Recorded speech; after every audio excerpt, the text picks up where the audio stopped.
Thanks for coming. And today I'm also going to be talking about subscriptions, primarily focusing on B2C, but I think a lot of the things that Chris mentioned also apply obviously for B2C, and I think some of the things that I'll be mentioning would apply for B2B. But one of the first things I wanted to start with is talking a little bit about the benefits of subscriptions and subscription models. And obviously I'm biased. I've been working with businesses with subscription models for over 7 years now, but you see the proliferation of subscriptions everywhere, not only for digital services and regular services. There's even subscriptions for dustbin bags, and I have one of those. So, and what's the reason for the benefits of subscription models?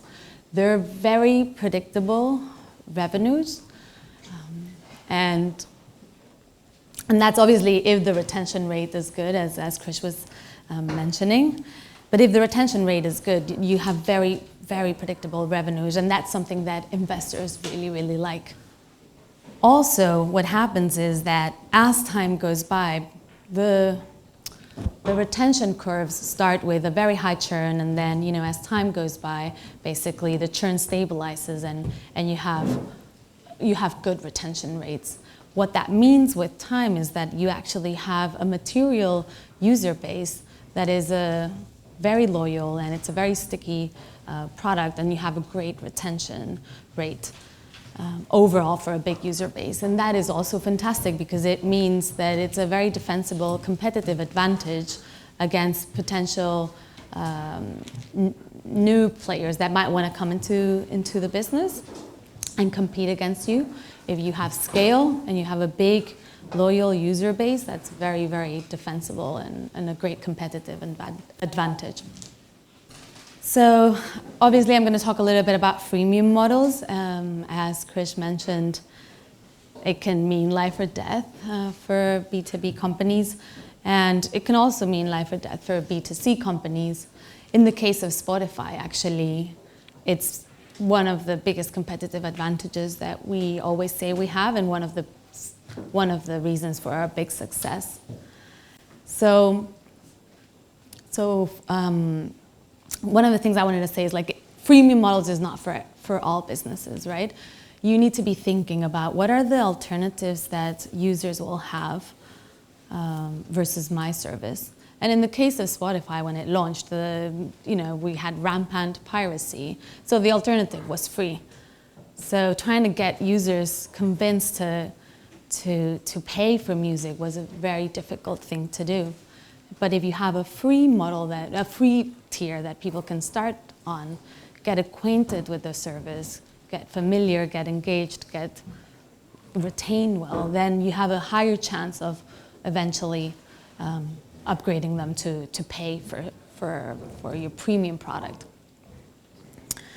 And then you need to be thinking, okay, well, what's going to be the experience of my free product versus my paid product? And finding the right balance there is really, really important.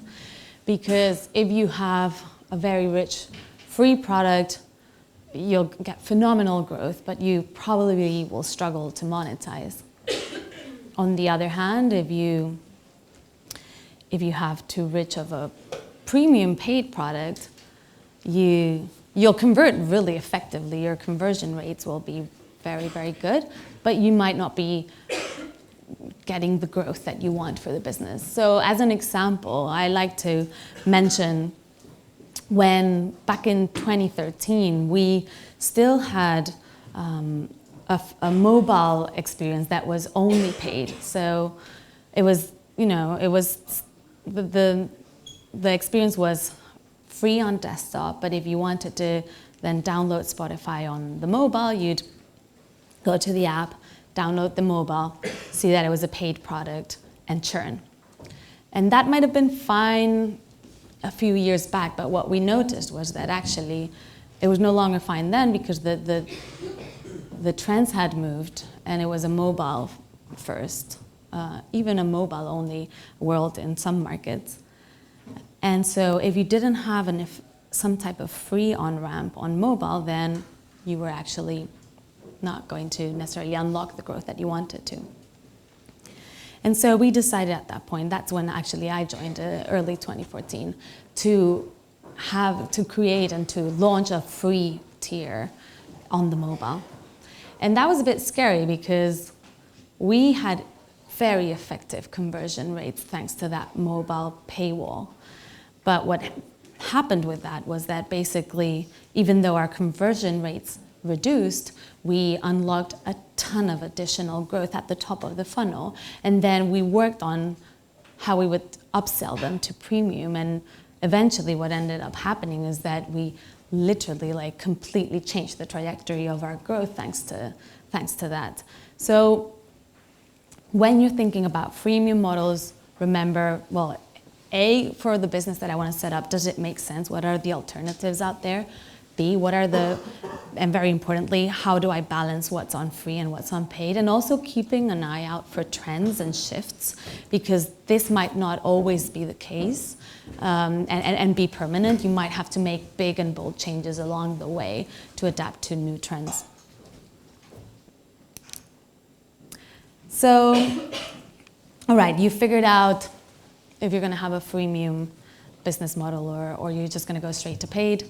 What are the products you're going to offer? What's your product portfolio? And there's one thing I'd call out as a valuable learning for me is when you're starting a business, try to keep things simple. I remember when I used to work at Skype and we had a ton of different products to sell, and that came with a lot of complications and a lot of challenges on how to sell them.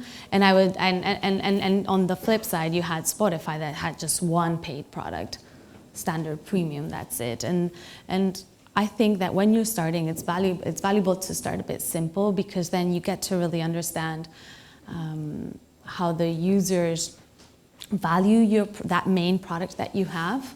How can you effectively upsell into it? And really learn that very well before you introduce additional products, because that will introduce complexity. And as time goes by, then you look at the different audiences you might be wanting to attract and how you might want to add additional products that cater for those. So as an example, we started with standard premium, and then eventually we launched family plan. So family plan originally was a product that was a bit confusing to communicate and to message, and also didn't have as much value as what it eventually would become. So at the beginning, you would have the standard premium product, you would pay $9.99 for it, and then for every additional member, you would add you would pay an additional £5, and it was kind of like, you just topped up for the users that you would have in. At some point, we shifted that, and we shifted that primarily through pricing, and that changed to be, you get a £15 product and up to 6 accounts. And a big driver of that was actually that competition had launched that type of product, and we didn't want to, and we wanted to make sure that we were on par with competition. But that was bold, right? Because it reduced the price significantly. And it was, again, another critical change we did, and unlocked a ton of additional growth. And I think I wanted to call that one out as well, because, don't test it and be happy to be bold, because you might find that actually you will be unlocking growth and unlocking paid users that you wouldn't otherwise get, and that was the case for us. Also, at least in the case of Family Plan, it's one of our best retaining products. So then you find that actually you have one of the highest lifetime values, and that is something that in subscriptions is extremely valuable. And then eventually we also launched student plans. At the beginning, we tested it out only in 3 markets, and we had US and UK and Germany only for a long time. And then I think it was nearly now 2 years ago, we decided to launch it to significantly more markets. And that's another thing I wanted to call out, because for us students, we're a very important audience to address. So when you're thinking about your products and as you're maturing as a business, and now you understand well how your product, what your users think about your product, and you found the right value, and you know how to upsell into it effectively. If you have pockets of demographics that you want to cater to a bit more specifically, it's good to create those products for them. And in the case of students, our main difference is price, because, well, they don't earn any money. But there's other things, in addition, that you can eventually also do. And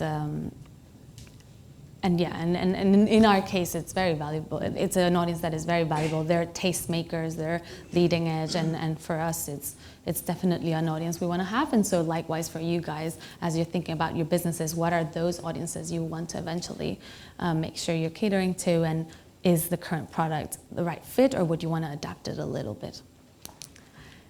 So you've decided you have a freemium model or not, and now you have a product portfolio that you're going to be selling. Super important to understand retention for your product extremely well, and understand active and passive churn very well. And those are, they're different, so you need to understand both, and you need to address both, and you'll do it in different ways.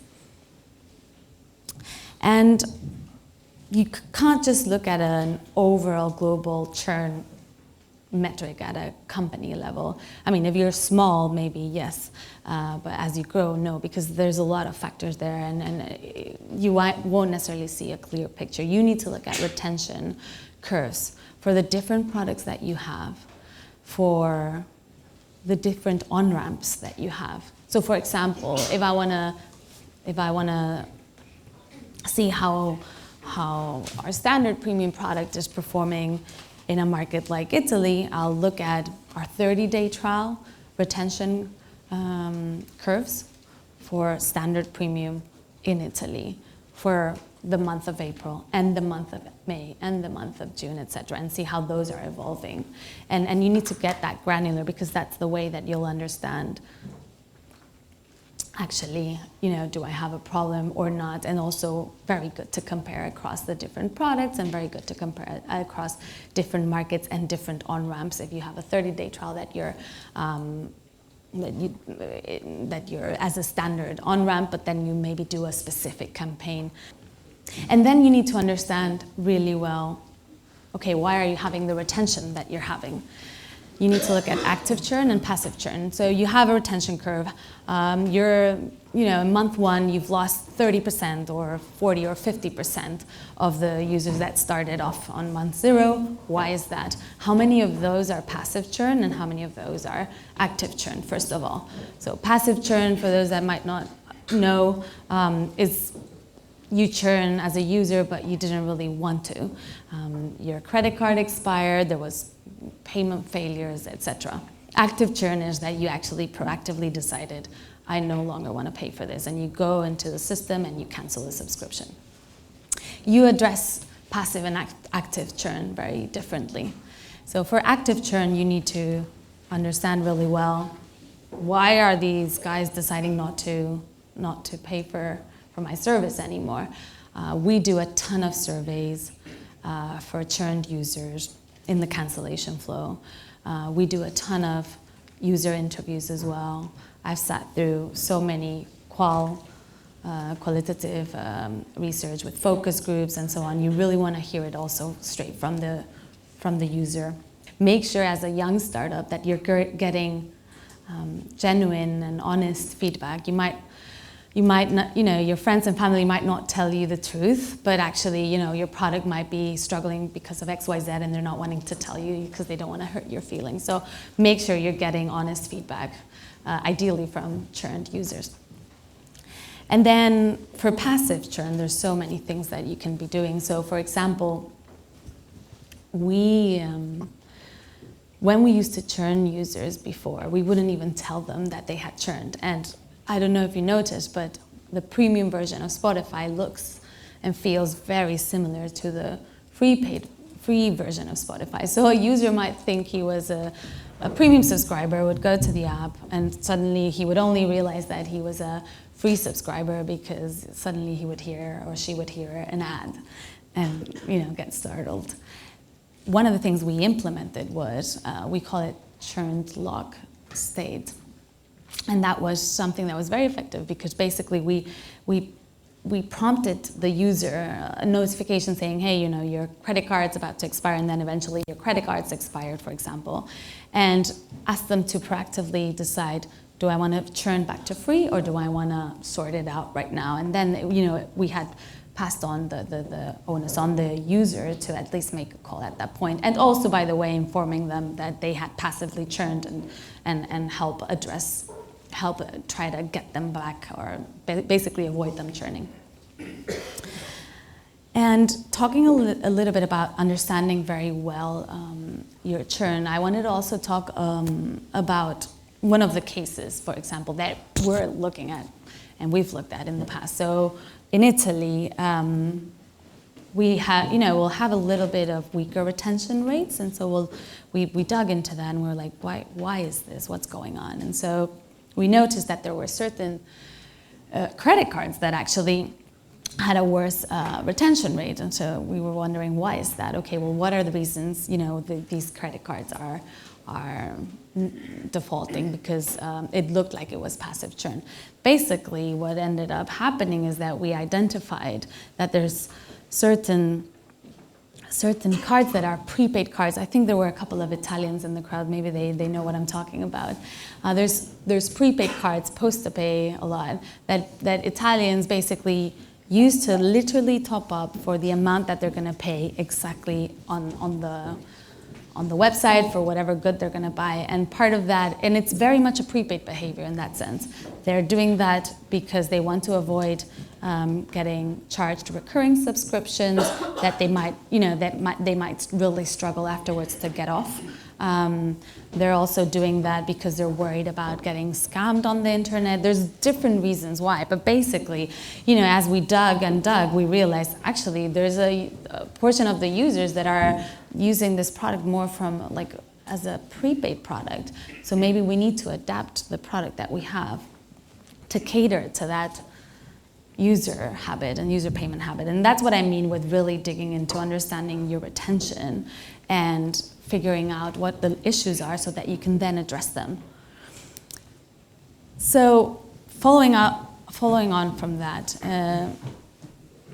there's additional things that you can do, and I'll give you an example of Philippines and APAC as you look at user habits and user payment habits and how to adapt to those. It's super important, particularly if you're thinking of going global, to bear in mind what the payment habits are for users in different markets. In APAC, it's incredibly challenging if you're only going to do credit cards. LATAM, probably as well. We've just launched in MENA, so we're learning a lot from there, and there's a lot of challenges there as well. Those are things you need to look at really carefully. And for example, in Philippines, we started working on this a while back. Philippines has a 2% credit card penetration rate in the population, which means if you're going to go out with a product that people primarily pay only with credit cards. And so, okay, well, we figured out, well, actually, how do we adapt? What is the different payment methods that we need to have? Turns out carrier billing is a very, very common payment method there. For those that don't understand what carrier billing is, you basically pay with your mobile top-up money. It's incredibly common. So we were like, okay, fine, we'll sell our monthly plans through carrier billing.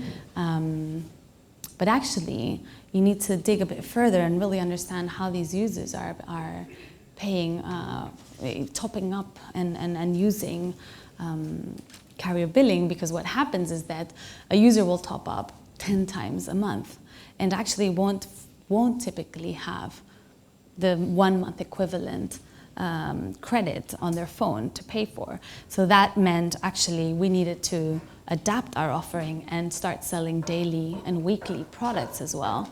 Because with the monthly, we were only going to be able to target and address users that were higher ARPU, but not the majority of the users.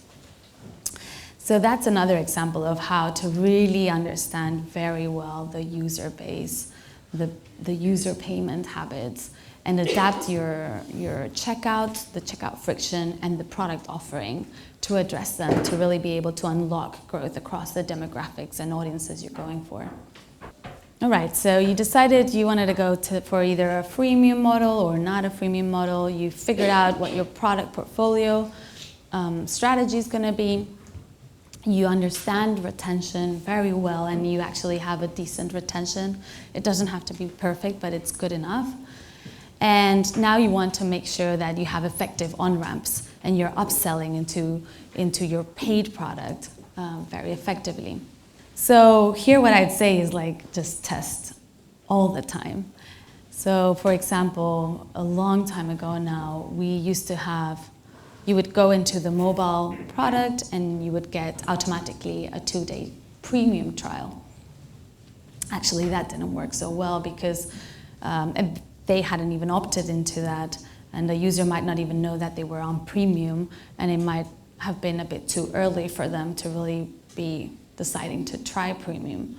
So we moved away from that, and then we started to have opt-in 7-day non-credit card trials. And then after that, if you did decide to take that non-credit card trial, it's non-credit card, so that it's very, very low friction, we would target you with a 30-day trial to hopefully, have you on board onto the ongoing subscription paid product. And more recently, actually, we tested that upsell funnel against not even having the 7-day trial without credit cards. And turns out, actually, we have better conversion rates now with that setup than without. So that goes to say, you test a lot and continue testing throughout the years. Don't assume that what worked 1 year or 2 years ago will continue working today. Also, don't assume that what works in one market will work in another or with different audiences. You can get very sophisticated. There's so much work that we need to continue doing, but obviously start slowly and start with the most important on-ramps. And you'll be able to tailor as you go with time and as you learn about your product. And another thing I wanted to talk about a little bit was unlocking growth. And one thing that has worked really effectively for us is actually doing very, very, very strong offer campaigns. So our regular on-ramps from free to paid, as I mentioned, are 30-day trials. But every now and then we'll do time-bound offers that you might have seen around there. We'll give you 3 months for the price of £0.99. And they've been really effective in unlocking incremental growth for us. And when we first tested this, we actually tested it in a few smaller markets that were younger and that from a cost perspective we could afford to test in. And everybody thought we were a bit crazy because it was so much value. And up until then we had done campaigns for maybe 2 for 1 month or 3 for 1 month. And but it drove so much incremental growth, and because we had a very healthy retaining user base afterwards, we could afford it, that we ended up rolling it out to basically globally. And another thing that is actually quite interesting of that I would recommend is make them time bound, because what we see is that the urgency messaging really drives users into action. And so yeah, that was something that at the time felt a bit crazy and really bold, but turned out to now practically be industry standards. So I think don't be afraid to test things that might feel counterintuitive. Obviously do some business casing and some numbers before, and ideally have it contained in markets or in audiences or in a way in which, you can afford it, basically. And then if it's working well, you scale it further. So coming back to all of this, basically, think about whether you want to have a freemium model or not. And for that, understand what are the alternatives the users have in the market at that point versus you. Once you've figured that out, also, what's going to be your product portfolio, and how much are you going to keep it simple at the beginning versus cater for different audiences, and maybe grow your sophistication as time goes by. Understand retention really well, active and passive. It's the key way in which you will then be able to address the issues. And don't be afraid to also adapt payment methods and products that you need. And finally, also test a ton on the different upselling ramps that you have. And be bold and be happy to test, because you might surprise yourselves. We've surprised ourselves over and over again. So that is definitely something I would continue doing. Thank you.